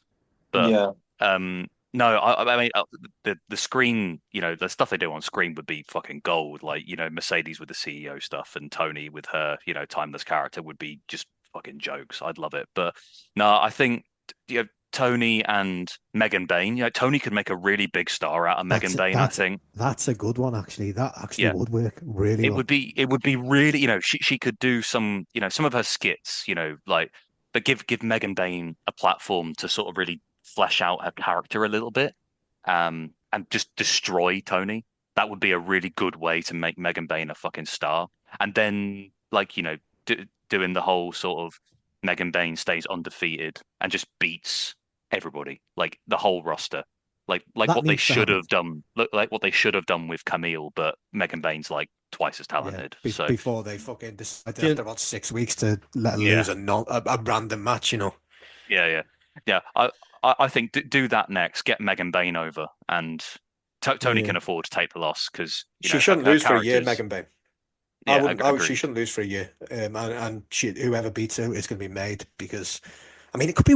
I don't want to go off topic here, but I mean, imagine Willow beats her. Willow hitting some of her moves on someone Megan Bain. Fucking, I'm trying to knock her down. That would be amazing. That move off the ropes, fucking yeah, that would be class. Such a talented roster, but we're going to get sidetracked here. So, what's the next match on the card? Nothing new, is The it? one I am looking forward to the most, which is a very high bar set. MJF Adam Page. I can't fucking wait for this one. Oh, 5 years in the making. I honestly cannot wait for this match. Probably over the 6-year period of AEW, my two favorite AEW wrestlers, the ones I've resonated with the most. Hangman's from day one. Just I love him, everything about him. And PKMJF was probably my favorite character period anyone's ever had in wrestling, from his feud with Punk, from Cody to Punk to when he became the main eventer to winning the title. Everything he did was perfect. I'm so happy they've kept them so well apart since 2019, from that one little random dud match they had to this. This is going to rule. This is going to be so fucking good. And I look forward to many meetings down the years between these two. The thing is, as well, I mean, MJF for me. I think MJF winning because he needs to. Hangman is at that point still where he can afford to take a loss, and it's all going to be for the benefit of his long-term character development. Agreed. I think this is going to be the one that pushes Hangman into, finally facing his demons and sorting his head out. I think MJF is going to win because Hangman can't control himself. MJF's just clever. He's just more switched on. And I think this will then lead to Hangman obviously getting the return win and progress. We planned it out before. But Hangman loses. It's probably going to be... This is going to be a great match, isn't it? I mean, the thing is... the whole card, man. I think this one is going to be the first of probably at least 3 meetings between them, however long that stretches out across the spring and the summer, before I think Hangman's going to obviously win the title at All In. I don't think MJF is winning it at All In, but I think MJF could win the title like through nefariousness and sort of calculated means, which I've already touched on. But whether that happens at All In, I don't know. I think personally, I think Hangman's winning the title off of Moxley at All In. But I've been surprised before. But this should be the start of a fucking killer series of matches between them two. I think on a card featuring Will Ospreay, Fletcher, Takeshita Omega, and Mercedes Momo, and whatever else, it could, and the Outrunners. It needs to do something to like stand out, but I think they will. I think people will be invested from the minute the bell rings. Do you know one thing we spoke about before when we were talking about heels and how they get cheered, and comes to that memories MJF. Do you remember when he trying to start a fight with him in the crowd? Amazing, yeah. I've never seen anything. That's so good. So like the fact that he can do that is incredible. And we talked about face turns. I didn't mention this at the time. His turn is one of face kind of slow burners, don't they? So you don't actually have that real. You get it's not a shock thing, is it? It's not like a kind of, I'm going to turn around them good unless you're Chris Statlander. It's I'm going to turn around and do something like a cunt. So, no, that was one of my... Anyway, he's got one of my favourite face turns, and he did one of my favourite heel turns in the last year anyway, because he got some dude so fucking irate in the crowd that he was trying to start a fight with him, which is fucking hilarious, man. Imagine being worked that much that you're trying to start a fight with a wrestler. In big 2024, getting that work was incredible. fucking nutter. But yeah, I do Unreal. think MJF wins. I think we see this push Hangman even further into facing his demons. And I said all along, I feel like this Hangman. A lot of people, for in the IWC, were giving it all. Oh, Hangman's being mistreated. He's not being used properly. I've really enjoyed the Hangman story. Maybe it's just me in the way I watch things, but for me, it's paralleled his original 2-year story. But only this time, instead of confidence and alcohol, it's anger and rage and being unable to control that. And it's been so compelling. Like, I think when we get to that point when he eventually wins the belt, we'll look back on this stretch that he's had and we'll look back and say, yeah, this was fucking on par, if not better than like the original. I don't know whether it will touch that at that point yet, but we'll get too carried away. It's not going to be bad, but if it gets close, I'll be happy. That's it. Right. What's the last 2 matches? The last 2 matches are this is going to be a banger. Mercedes and Momo. That's obviously for the TBS title. We know who's winning this one. This is the most clear-cut winner of the night. Yeah, I actually think the match is going to be brilliant, but there's no way Mercedes is losing this. It's a foregone conclusion. Match as such, really. Yeah, essentially. This is a thing continuing from Wrestle Dynasty with the Fatal 4-Way where she won and she chose the title. Yeah, okay, fine. By the way, watch the matches they had in Stardom. They're great, and this one's going to be like fantastic because Mercedes is like the best to ever do it in the women's division, in my opinion, at least now. Momo's great. I think she's a killer heel certainly in Stardom. It's a bit weird that she's a babyface in here because the role that she plays in Stardom is fantastic as that sort of killer, unstoppable heel. But hey, you know what? I've been surprised before. Again, cracking match. I think this will surprise a lot of people. But yeah, there's no way Mercedes is losing. No. I do think we're going to start seeing some more breadcrumbs. Maybe Athena turns up at the end and just stares down.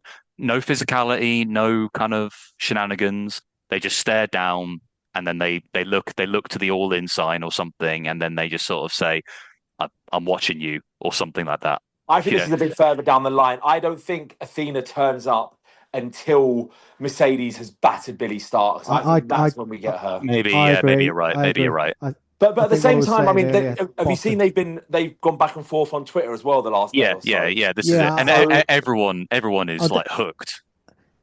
I think you guys are right. I think Boston is the one, and I think you're right that Billie's going to be the opponent, and I think that's when she leaves Billie a bloody mess. Because at the moment, Athena's just sending Billie after her and telling Billie she should sort it out. So I think, and Mercedes is giving it back to Athena, saying, "Oh, you need to have a word with her and all this." So I think she's going to leave her a bloody mess, and I think, sorry, Mako. This has been going to be so well built from the minute they showed those two last year at the All In, like the first day when those two and Swerve were there, they were holding their titles up. You knew then they're going to face off in a year's time. And then nothing. We've had radio silence with it, and now as soon as Billie Starkz comes on TV, you know exactly what it's leading to, and that is fucking brilliance. And again, it's if people don't understand it or don't get it, then that's not my fault. Maybe maybe watch Mrs. Brown's Boys or Miranda Hart or something like that. But maybe this 2 is pints of lager. Go and watch you. that shite. Yeah. Maybe it's too nuanced for you. Maybe it isn't for you. But they've for people that like to be invested and don't like to have their intelligence insulted. This is fucking great, man. Like from the minute they raised those titles at the stadium last summer, you knew what was coming. This is fucking great. I can't wait for this. I'm just going to enjoy this match. Say, right, they're going to have 12, 30 minutes here. Let's hope they're both on great form. They're both in the peaks of their career. Let's just have this great match at Revolution. Then we move on. This may be something you're looking at as a bit more of the light respite, maybe, because it's a foregone conclusion winner. But it should still be a really, really good match. That's what I mean. Like, what I said earlier, like the first 10 minutes should be just a bit of a slow burn, like give people that chance to catch their breath, but then build up to the climax where you're not really sure where it's going to go, but deep down but then you sort of bite for a couple of times when there's a couple of near falls here and there, or there's like a big spot that makes you think for a second that Mercedes could lose. But I'm excited for this one. She's just doing what Toni Storm did in her break, isn't she? She's just going over, face the champ, and she's going to lose and put on a show. And, Yeah. You know, That's and it. like I'm Mercedes though, like what does she have to do to get some of these grifting pricks to give her credit? Because she's had like fucking 4 or 5 of the best 10 matches in the last 12 months. Oh no, mate. It's Honestly, wild. those people are just, they come from a place of prejudice where they don't like seeing a woman of color being successful and doing what she's doing. Can I say this sums it all up? I'm on Cage Match now. This is the most recent review of her, yeah? This is why she doesn't get the credit she deserves. This is from Wrestling Reviewer, who wrote on February the 28th, she is a real narcissist, and instead of pushing for women's wrestling, she derails men. No wonder her marriage didn't last. Oh, for God's Who's sake. she derailed? Go on, the Brett. fuck? Punt. Oh, God. I was going to say... Shit, just hearing that just threw me the fuck off real quick. God damn. I'm still laughing at Mrs. Brown's Boys, to be honest. Jesus. No one's ever laughed at Mrs. Brown's Boys, dude. I'll have to Google all those references later, but yeah, I was gonna say save yourself the trouble. Don't Google it. Yeah, really bad. Just go to sleep instead. All right, that sounds like a plan. I was gonna say, I feel like with a lot of these grifters who are anti-Mercedes, I just feel it's not complicated. She's doing all this great stuff outside of WWE. She took a game. She betted on herself. She was in a place where she didn't feel appreciated. She didn't see that she was being utilized to the best of her abilities. Like, she saw herself in one way and they saw her in another way. And it's kind of weird. Like, all the criticisms, like, I mean, what's so much different from what Jon Moxley did to Mercedes in a sense? Like, Mox didn't like his booking, he didn't like his direction, so he took a chance on himself where he could have been a lifer in WWE in a sense. Like, he could have still been in that company. He could have been an upper mid card, maybe world heavyweight challenger here and there, but he took a chance on himself. And he won out in the end. He's arguably the top guy in AEW for its 6-year existence in a sense. And Mercedes, same thing. She could have just kept her mouth shut, done what was told of her, and she still would have been floating around WWE, in their flailing women's division right now. But no, she knew what her worth was, and like I said, she took a gamble on herself. Went the New Japan route for a little bit. I mean, suffered a damn near career-threatening ankle injury, which took her a while to get back into form. Because even when she came back in AEW, she wasn't 100%. Then you could tell that she wasn't moving as we know that she could. But now she's 100% healed. She's back in the groove of things. And like you said, the past few months, I mean, she's put on arguably some of the best women's matches ever. But it's just the Mercedes hate is just some of the weirdest and batshit crazy thing I've ever seen in wrestling in the IWC. Like, it's nothing that's based in facts or anything like that. It's just based in stupid prejudice and there's no choice about it. It's that we know it's insane. Like that the match she had with Chris Statlander, the first one, was probably the best women's match I've ever seen. To be honest, I think it surpasses anything that she's ever done, in my opinion. It was ridiculous to the point where I didn't even know I was going to win with a couple of minutes to go. And as I said to you guys at the time, there was some moves that were really not hit clean, and it was so much better for that as well. Oh, definitely, it adds to it. 100% does. But I don't want to go on about that anyway. It's just something that wrecks my fucking head. But anyway, we should probably do the last match because goddamn proper cunts. Yeah, you're getting the hang of it. You're getting the hang of it. They are. Right, so you guys are rubbing off on me, man. So before we go into balls deep into what we think is going to happen, let's have a quick round table. Drop name and go on. Who is AEW World Champion this time next week? Jon Moxley. Mox. Yeah, I think Moxley. You don't say that. I don't know. I don't know. I'm just wondering. Again, it's a guess. It's a guess. Yeah. They've done this to add suspense, in terms of because we're thinking, if Swerve's going to have a title shot, then what does that mean? They've added a layer to it, which is good because like we don't know what's going to happen for definite. Like no one, 3 weeks ago I probably would have said with more conviction, yeah, Moxie's winning it. Now I don't feel as sure because there is a Christian element, but now there is the Swerve Strickland element to it, which is if Swerve beats Ricochet earlier in that card, then I will start to think. I just don't think they do. I don't know. I mean, Mox Swerve is great, but again, it's going to be. This is a 4-week build as well. Though that's the thing. From Revolution to Dynasties, their quickest turnaround, apart from the All In All Out. It's a really rapid one.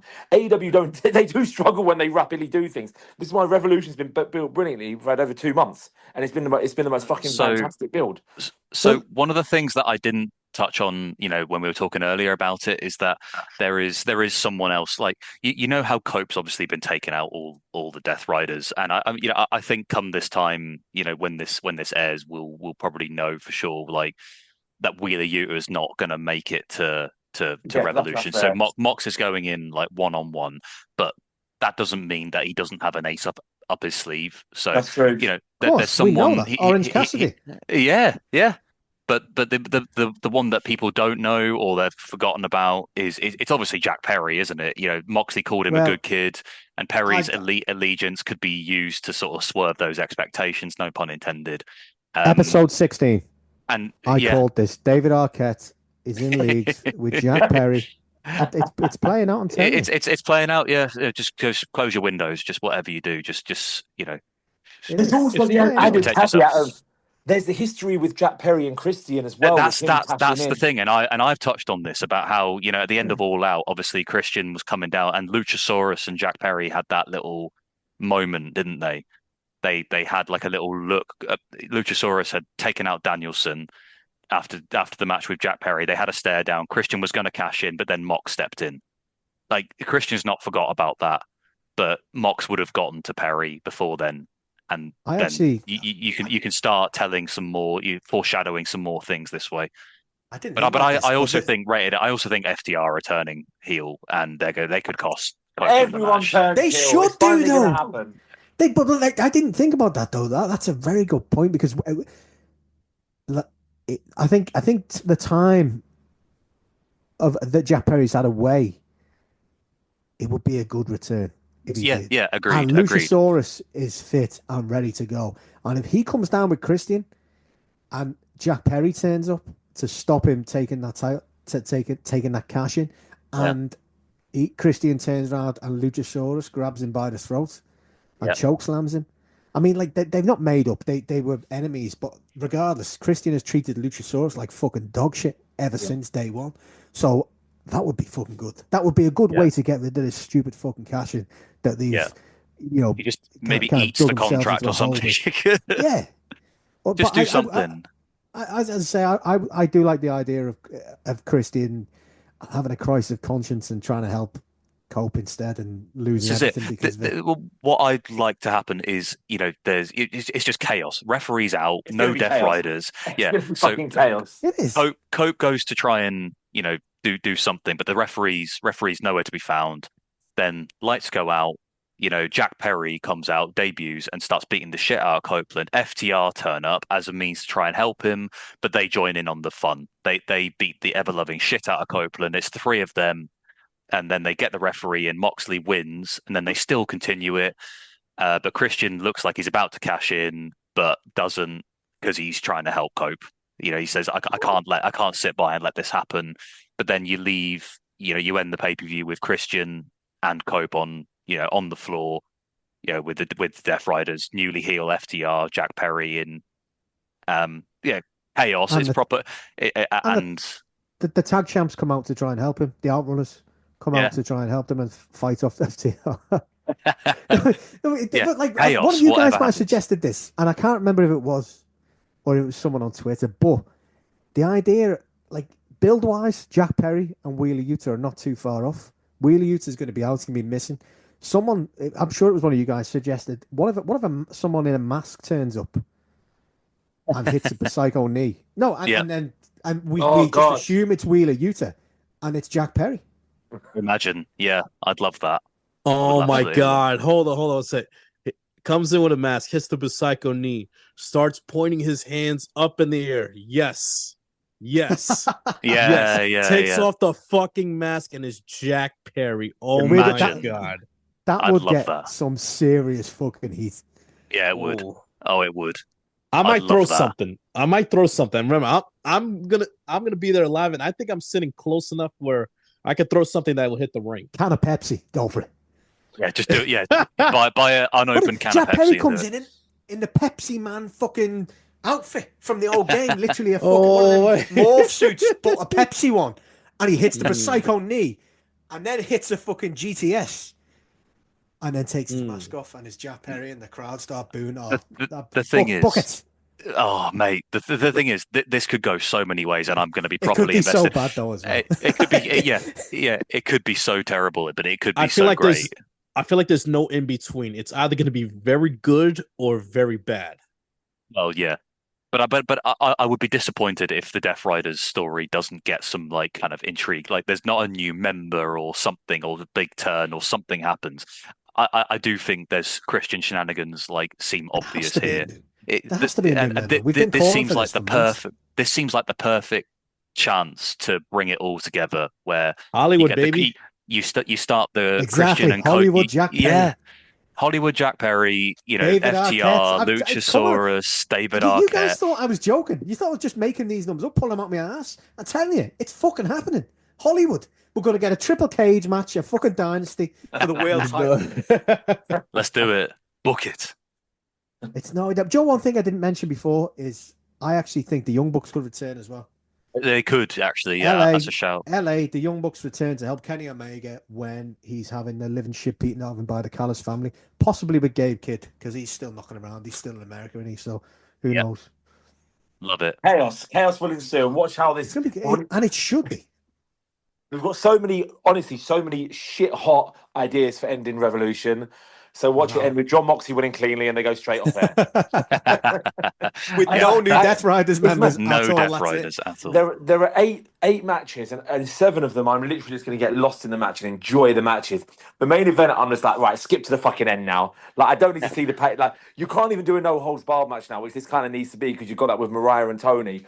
So it's going to be a relatively normal match. I'm sure the rules will get bent slightly, but I'm literally going to be sitting there like, right, it's 4:45 in the morning here. Just get to the fucking ending and tell me what's going to happen here, because that's all I want to do now is find out what the fuck you've got in store here. So but yeah, it's honestly, this is I mean, they always put on big cards, but this feels really fucking big, man. And Revolution, they always do something memorable. So I really think this is another string to the bow here. But any final thoughts on it before we go home? Just that it's fucking phenomenal. Fuck you, Tony Khan, for making me stay up so late. But thank you for bringing wrestling back into my life. And Tony, if you're enjoy your sleep, just dog stay collar asleep. match. Dog there collar is still match. time. There is still time. Match. Well, thank you, gents, for joining at this late hour. I've got work really early tomorrow, so I'm gonna head off in a sec. But no, enjoy Revolution, and we shall. From all of us here at the Group Chat Wrestling Podcast, tune in next week because we will be going to video officially for the first time, and it's going to be staying that way from next week. So yeah, thanks again for all your support so far. We really do appreciate all your listens and all your time and all the Discord interactions and everything. It is really great. I love being a part of this community. But yeah, from all of us here, enjoy the rest of your week. Stay safe out there, and enjoy Revolution. And remember, it's wrestling. It's not that deep. Peace out. Bye.